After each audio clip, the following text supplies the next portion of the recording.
All right. Hey, looks like Donna, you might be the only person who joined today, unless a couple of other people are going to come on in. But let me just, can you hear me? Yeah. If Hi. you want, I can actually go through. I mean, I had another question or two that were submitted by people, but they're not in here yet. So, I'll go through those questions, but then I can also answer some questions directly with you if you'd like, if we want to do that. But let me, uh, let me just open up my notes here. All right. Awesome. So yeah, I'm gonna go through the notes here, and again, if people join, great. There wasn't too many people who had registered for today, so I don't know whether they will be joining or not. But Well, they should. let's jump right into the stuff. We'll go through everything, and then if there's time at the end, Donna, and you want to chat with me, we definitely can. Sounds But good. I am going to be recording this just as the normal meetings. So I'm just going to kind of chat as if it's to a group of people since some people watch the videos later. Um, all right. Hey everybody, welcome to Mondays with Martin. Today is May 11th, and we are still in the midst of the crazy coronavirus situation. I actually recently just wrote a blog post on some strategies that actors should be employing, things that they should be thinking about in order to get work during the coronavirus. And right now, you need to be online. That's like the key thing for anybody who's kind of, struggling with struggling with anything in their acting career. If you're not online, you're kind of going to fall behind. But right now, even more, the need for that is going up drastically. And if you're going to be online, that basically means that you need to also learn how to use equipment. I talked in our meeting last week about some actors who, unfortunately, a lot of actors don't have any work, but some are just getting all these things because they've learned how to use equipment, they've learned how to set things up, and now directors and stuff, especially for commercials, are just contacting them saying, "Hey, here's the lines. I'd like for you to record this against a green screen." And the actor either already has their own green screen or they have a good enough relationship with the director that the director and the crew will mail them the equipment that's needed, and the actor, because they have this expertise, sets up the equipment and is able to shoot their own footage, and the director just kind of like gives them direction from a laptop video. So learning how to use equipment, learning how to get online, all of those things are really important. Another really important thing, again, to keep in mind is that background actors are probably going to have a lot less work. So if you do rely on that for supplemental income, you should be spending some time focusing how to earn extra money on the side. And I'm actually going to pull up a link right now while I'm thinking about it. Um, okay. Let me see here. Here it is. So I'm going to copy and paste this link for you guys. You can take a look at this when you have some time. This is just a guide. The link says how to earn an extra $500 a month, but really you could easily earn 1,000 or more um, following the steps in that link just by doing like side work. That can supplement your income from acting. So it's also right now a good time to start building relationships with people in the industry. You start small and just sending little emails, contacting them, and this way, in a couple of months, as the industry starts to get back to normal, you're going to be closer friends with people, and you're going to have some opportunities.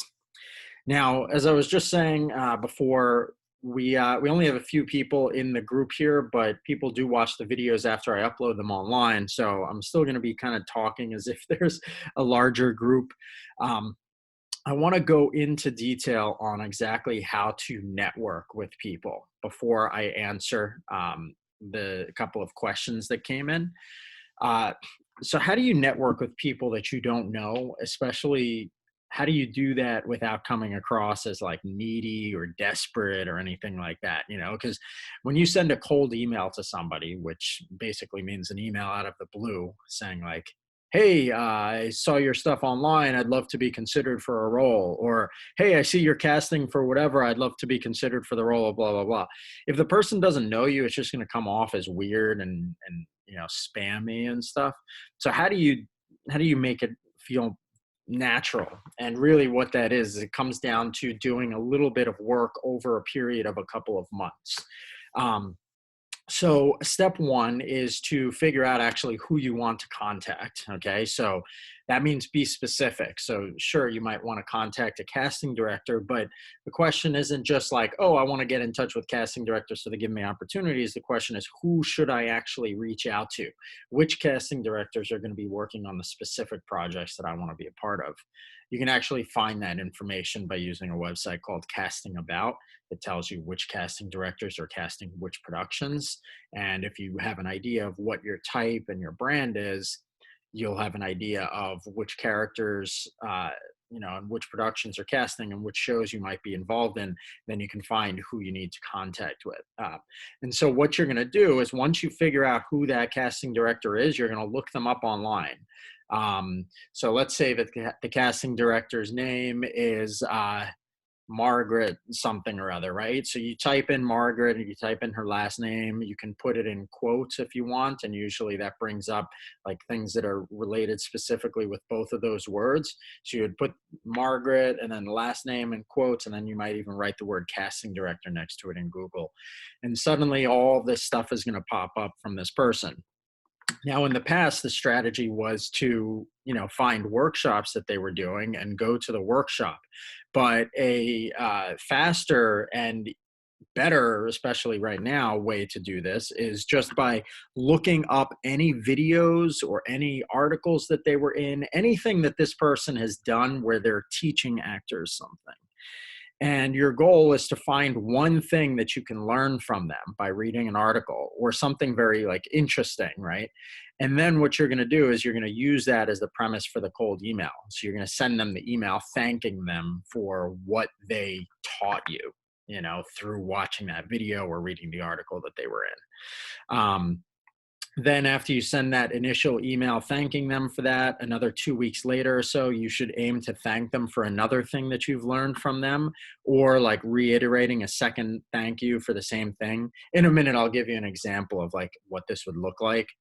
But, you send them that second email 2 weeks later, and then every 3 to 4 weeks or so, at least every 6 to 8 weeks, you want to show them how what you learned from them or how something they were involved in helped you in some sort of way, no matter how basic that way is, because people like to know that they're helping people. By that point, at that like third email that you send, you can actually mention to them that you're looking for an audition opportunity. And if they have that for you, or if they know someone who does, at that point, they kind of know who you are and they're going to feel a lot more comfortable offering you an opportunity than they would if you just kind of emailed them out of the blue. So here's an example, because I know that I talked in a lot of like, with an example, everything's just a lot easier. So let's pretend that I want to network with a casting director. So again, I know that I want to be in this show and I want to ideally play this type of character. And so I look up using Casting About and I find that, we'll pretend that Lady Margaret is the casting director. So I look Margaret up and I find a video where she's explaining something like the top 3 things casting directors hate during auditions, right? And I watch this video and I'm like, interesting. I never knew that they hated that, when I do a very formal slate, I never knew that they hated those super formal slates and that they like more natural slates, let's pretend, right? That's news to me. So then what I'm going to do is I'm going to do some research. I'm going to type her name in. I might even type the word email, and usually that Google will find people's email addresses. And you can just do some digging and you find her email address. And then you're going to send an email to her and say, hey, I happen to come across this video. And you can link to the video and you say, you were talking about how casting directors don't like when actors do super formal slates. And I've always done super formal slates. So that's super helpful. And I just wanted to thank you for, mentioning that. I'm going to try it out. right? So you send them that email, you don't expect a response. Now, 2 weeks later, I'm going to send them another email saying that I also enjoyed your other video about why a casting director would never tell you what they want, let's say. And I might thank them, like, that was really valuable to me for whatever. So now I've thanked them sort of for two different things over the course of 2 weeks or so. I might still not have a response. Typically, though, in the second email, most casting directors will at least email you and say, "Hey, glad you're finding value in some of the stuff that I've made." Right. And now you've gotten a response. Now the casting director actually knows who you are. So then 3 or 4 weeks later, I'm going to send another email saying that those two things have definitely made a difference for me. I'm starting to understand how casting directors operate. I might have booked something, or I might have gotten a call back or a self tape opportunity. And I would say, like, oh, during my self tape, I made sure to be much more natural.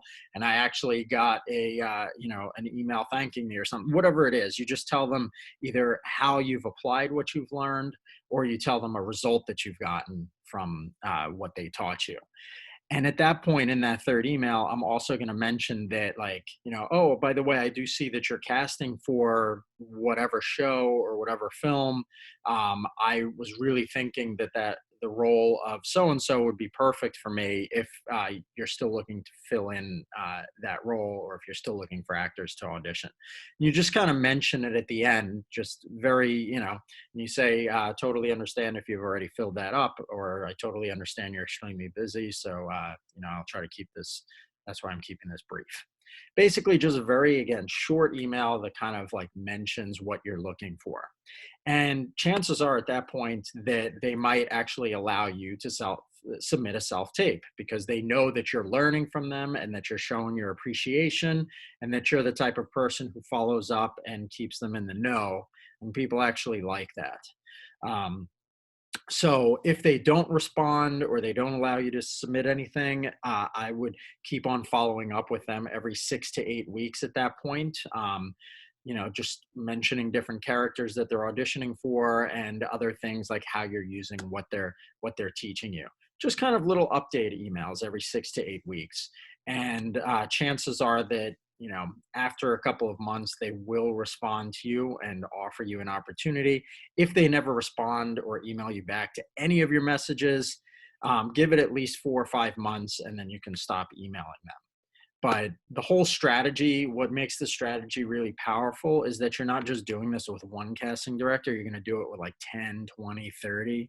And think of how it is if you've got 20 or 30 casting directors who are all specifically casting for projects that you're interested in, and they actually know who you are, and they know that you're someone that's reliably and consistently trying to get better and do your best work, and that you're also valuing what they're putting out. Chances are really high that they're going to start bringing you in for lots and lots of different audition opportunities. And the problem with most actors is that they just kind of, they think about things like this and, like, oh, I'd love to network with people, but they don't actually do it. And so that's why, like, it's really, really important that if you are going to do this, I'm telling you about it now while the coronavirus stuff is happening, because there's not that many audition stuff, not much project shooting. So now would be the time to sort of begin that relationship. So a month or two from now, hopefully, if things open back up, you have those relationships built. Okay. So let's just jump into some questions. I was submitted 3 questions. I know that it's possible that some people just couldn't get on the call today, but people do watch the videos afterwards. So I'm going to answer these 3 questions. And if you do have a question that pops up, of course, feel free to just type it into the chat window, which you can find by moving your mouse down to the bottom of the screen. There's a little thing that says chat. All right. So first is, how do I find an agent during the coronavirus? Agents right now are actually more likely to respond to your email since they have more free time. I've heard this from some agents themselves. Normally, it would be pilot season, so they'd be super busy and wouldn't want to hear from you. But if you reach out to agents right now, they might actually respond. And let me see, what is this? Let's see. Okay, I don't know. That's a weird note. Anyway, so some agents are actually signing with actors right now. But the key things that you need to do to have a shot at landing an agent, first thing you need to do is figure out who you want to target and why, and then build your campaign and your marketing materials around those agents specifically. Do not just send a mass copy and paste email out to everybody.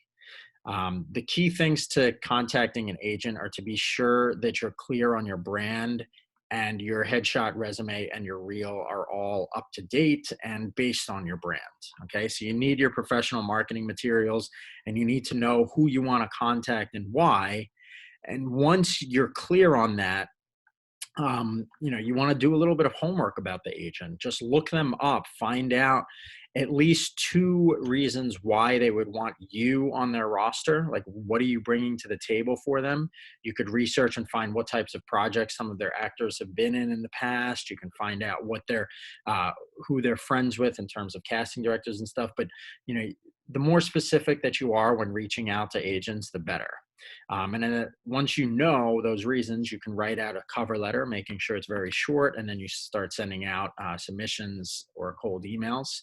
And I generally recommend starting with 5 agents, seeing whether they respond, and then doing 5 more at a time. And you can do it like over the course of a week. Reach out to 5 agents the first day, then like a week later, reach out to another 5. You want to submit to at least 25 agents to be able to get a sense of whether people are responding or not. But you do it 5 at a time so that you can kind of go back and look and be like, oh, I wrote this email last week, but now I'm looking at it again, about to send out my next 5 emails, and I'm looking and I'm being like, this might have been a little bit too long, or maybe I want to modify it to make it even better. If you do it over time like that, you have the opportunity to keep on tweaking it and making it better. Whereas if you just go and submit the same or a very similar email to like 25 different people, you don't have that constant fresh mind looking at it again. You can even use the networking strategies that I just outlined earlier to stay in touch with these agents if they're not ready to sign you yet. You can learn something from them, keep on sending them an email every 6 to 8 weeks, just kind of, keep yourself top of mind.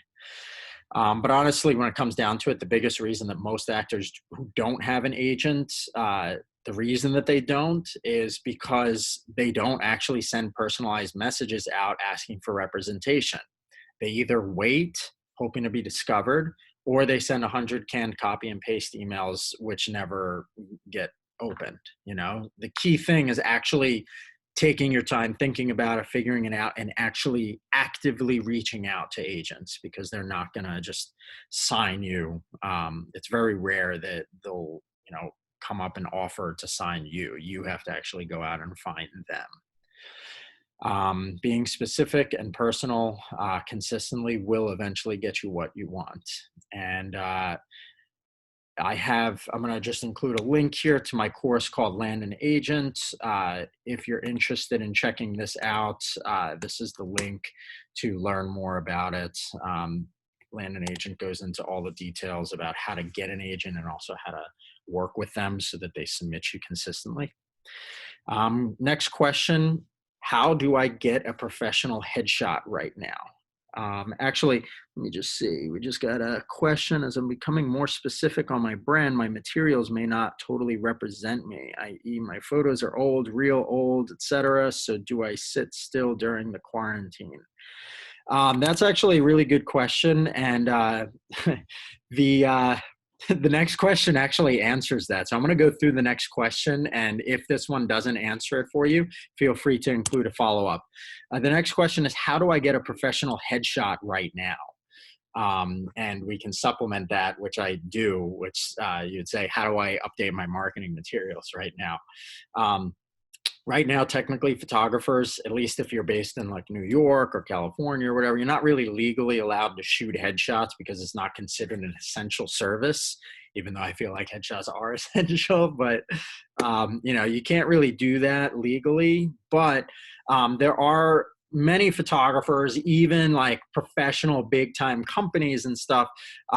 Some of them are actually willing to kind of, do shoots on the down low, so to speak, where you go and you shoot in a park or you shoot outside, you stay outside, and the photographer keeps a mask on, and you're always 6 feet apart or whatever, and it's just kind of literally like you're hanging out in a park, and the photographer does the photos outdoors, and then you don't go to the studio, but the photographer will send you the images, so you can actually get your headshots updated that way.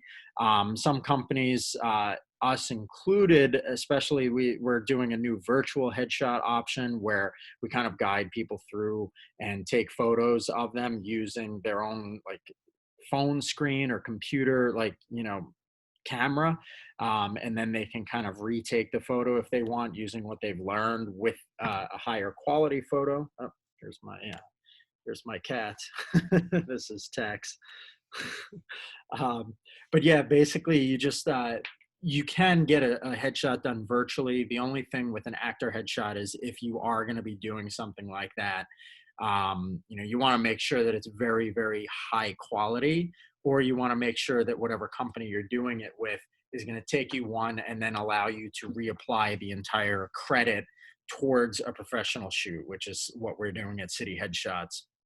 Someone does a headshot with us through like the computer or whatever, they can take the $75 charge that we have for that, and then just basically reapply that to a regular in-person shoot once we're legally allowed to do those at our studio again.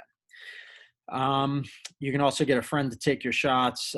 If you're going to do that, I definitely recommend giving this guide a read through, which I'm going to include right here. Okay.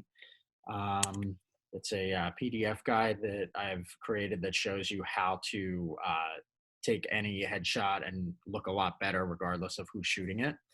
But to answer your question, Donna, being more specific on your brand, your materials not representing me, that is the final part of this, which is basically, it's really important to be sure that you're ready for a headshot. Like, do you really need one yet? Can you wait another month or two until photographers are shooting, and perhaps you can start focusing on your reel, your resume, or your website? And those marketing materials, you don't have to sit still on during the quarantine. Okay.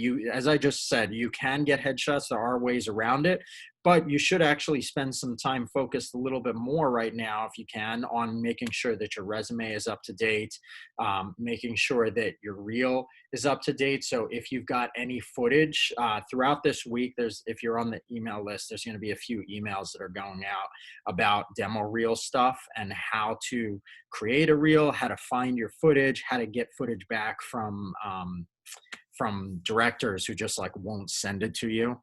So start taking all your footage and compiling it together, so that you can either hire someone to edit a professional reel for you, or you can do it yourself. Getting those marketing materials together and basing them around your brand and stuff is totally possible right now. And if you have like very specific questions on how you can actually like do certain things, I do have some videos or some other links, or I can just email back and forth with you. So feel free to, reach out, Martin at cityheadshots.com. Let's see. Deborah says, do agents work with actors that can only do it part-time? I'm a single parent and work at a hospital. It's a really good question. Honestly, a lot of agents, there are some agents who do that. Many of them want actors who are going to really be like working full out, because there's a lot of auditions that pop up last minute. And, if you're on a roster and the agent is like, oh, you're perfect for this, go do it. And you're like, hey, I can't because I'm unavailable for this. It just kind of makes it more difficult. So my suggestion for you, Deborah, is to do that networking strategy that I outlined towards the beginning of the video. Connect yourself with casting directors, form friendships, and kind of work as your own agent, because then you don't need to worry about that. You can reach out to these agents or these casting directors and kind of like, offer up yourself for self tapes and stuff. And as you start to book jobs through that, plus, it's like a more potent relationship to be friends directly with the casting director than to go through an agent. The agent, it's kind of like it has a degree of separation. When you're actually friends with the casting director, they want to bring you in more than they might want to bring in an actor who's coming through an agent. So my suggestion, do your own networking for now. As you start to book more and more work, you can potentially, I don't know the possibility of this, but you could slowly kind of start to step back from working at the hospital, like maybe work there one day less or whatever it is. And then, you start having more and more availability. And you're also like building up your resume and your reel and all this other stuff during this time. And then once you're ready, you can kind of like be like, all right, I'm ready to look for an agent and I'm ready to dive into this on a more full-time, or at least a lot more availability than I currently have basis. All right. So hopefully that answers that. Um, so third and final question here. I have a lot of free time right now and want to design an actor website. How can I do that for free? So right now it's definitely a good time, like we said, to work on putting together your marketing materials. So three different websites that I can think of, and there's plenty of other ones, but Weebly, Weebly, Squarespace, and Wix, Wix. Here's the let me just paste them in here. You just type in Weebly.com, Squarespace.com, or Wix.com, and they offer template design. Like basically, you start with a template, and then you can just drag and drop different things, and it kind of has what's called snapping. So basically, that means that um, it's you have your page open and you can drag like a photo in, and it will let you put, you can upload whatever photo you want. Now you drag in a text box and it puts the text block below that, and then you can write whatever text you want, and then you can like put a title or whatever, so basically, and it lets you like switch them, so like you can raise the text above the picture and the two of them will swap. So the layout is always professional. It's not like you're freehand like trying to fit things and doing crazy stuff like that. It's very, very easy. And most of those websites have a free plan, but you can eventually like pay if you want, and it'll let you remove their logo. Like, some of them have something that says like, create your own free website with Weebly. So, um, the key things with building your website is to make sure that you're building it around your brand. If you're not sure what your brand is, the link to that, I have a brand new video I just recorded like a week or two ago, which I'm including right there for you guys. It's about 18 minutes long, I think. And I take you through, help you find your pride words, your type, and all that stuff. And then, based on what you walk away with, you're like, okay, so I am a loving, caring, and driven high school teacher, let's pretend, right? So that's your brand. So now it's like, okay, loving, caring, driven high school teacher. So now you're like, okay, when I'm designing my website, what kind of pictures do I want to put, or what colors do I want to kind of say like high school teacher, loving, caring? You don't want like a black background with like, gray text and like dark, intense fonts and stuff. You want something a little bit softer. So you're going to build your website and marketing materials with that general feeling that your brand kind of gives off. For your website, having a welcome page, about page, page that shows like your headshot or media, resume, and contact info, or like a box that you can fill out your contact form. That's all really important. But you also want to make sure that your site is really simple and easy to navigate. So it just has some pages that people can click to that says like contact me, or, view resume, or whatever. I'm going to include a example of a website that I built for an actor, which is right here. This guy, James Sarley, he's changed a few things around on the site since I built it, but I built it for him in, I think, Weebly, so that this way he could go and actually just kind of, move things around. And now he's been able to keep his site up to date.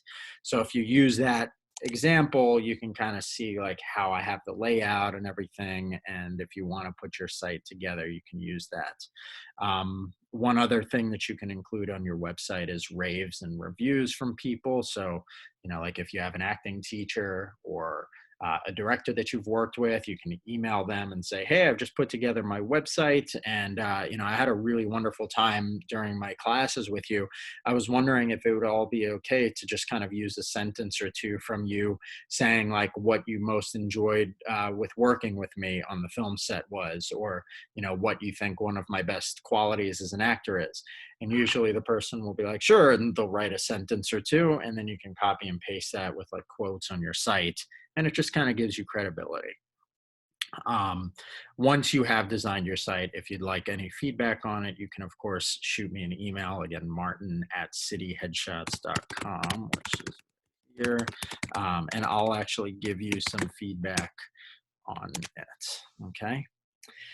So, to finish up, one person has been selected to win a $50 gift card, which can be used at City Headshots, actorscreenershoot.com, or demoreelsnyc.com.